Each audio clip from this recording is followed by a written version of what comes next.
Welcome back to Houston Legends. We have none other than Pat Oxford, a great friend of the Houston Hispanic Chamber of Commerce and very involved in our community. He's talking to us a little bit about his role at the Greater Houston Partnership, which we all know.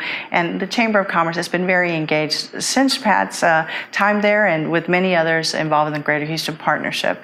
So let's fast forward to that time of your role with the Greater Houston Partnership. That's a lot of work. It's a lot of work. It's a lot of time. There's a lot of phone calls, big priorities. How are you able to balance that in the firm business? Well, let me distinguish between a couple of things that the partnership does, one of which is, I call it sales for Houston, trying to attract businesses here, trying to create a business climate, a climate that attracts business here. Yes. But I've always presented at the partnership, my role there is that good public policy is the best thing we can do to attract business here. Mm-hmm. So I've been very involved in the partnership's involvement in the formation of public policy, not only here in Houston, mm-hmm. the city and with the county, but also statewide. Mm-hmm. Because of other experiences I've had, I've have a lot of relationships in the Texas political community. Mm-hmm. And I've spent a lot of time on that, mm-hmm. And getting people here and talking to them about Houston and how they can help us. As we're speaking today, you know that we have some major issues with Austin and Washington, all going all the way back really to Hurricane Ike, yes. But certainly involving the hurricane since Harvey and others. So I spend a lot of time in my partnership on public policy matters. That fits with the firm, what the firm does, because you have a chance to visit both in your work with the Greater Houston Partnership and at the Texas Medical Center with other leaders, they're business leaders, and you have client relationships with many of them. Right. So you're right, I am busy, no busier, probably not even as busy as you are, Laura.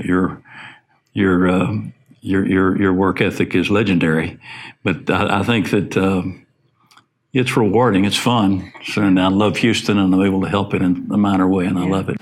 Well, we're speaking of public policy. Can you name one particular piece of legislation that you are proudest of, that you were affiliated with? Well, that's, I don't want to indicate that I deserve any pride as if I was the lead person on it. But you were part of it, and it was impactful, I'm sure. The Texas legislature, Laura, as you know as well as I do, which meets every other year, mm-hmm. Particularly during these times, seem to wander off on topics which don't seem to be directly related to the future of Texas business or Texas. Social issues, which are, I assume, a matter of passion to some people, are, in my humble view, irrelevant to what we're trying to do business-wise, as you and I are trying to do. So I think helping to keep the state legislature, both the House and the Senate, focused on what they should be focused on is something I think I've made a minor contribution to. Because businessmen, they really don't want to deal necessarily with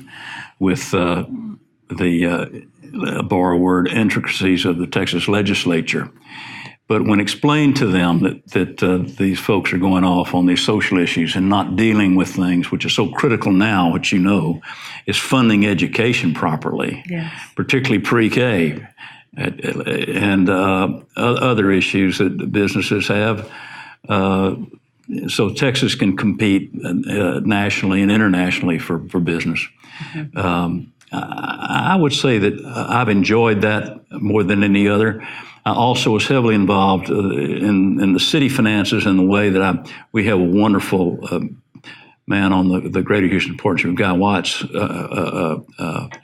who was heavily involved in helping Houston solve the pension issue, and Mark Watts took the lead, and I was able to help him on that. So that kind of thing where you feel like you really have helped move the ball forward for Houston. Well, and as you mentioned, keeping our legislators focused on what's important. We can't talk about public policy and bringing business to Houston without talking about education. You mentioned it.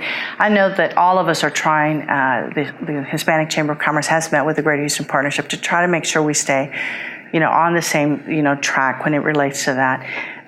If there is a silver bullet, what is it for HISD in your opinion? Well, as far as Houston Independent School is concerned, this is my opinion, not necessarily that of the Greater Houston Partnership. It's worked itself into an organizational structure which does not work. It's become, people seem to be concerned, which are not, I'm not saying to mean, the jobs that the people working for the and how much they get paid, and their eye sometimes gets off of what education is about, and that's our young people. Yes. And getting people refocused on the young people, what's the best way to teach them? We have, as you well know, we have our diversity, Houston's diversity is shown up more brightly with our young people, with it coming from different parts of different economic backgrounds and different parental interests. And so education in Houston, to be a little bit grand but accurate, our future depends on solving this issue.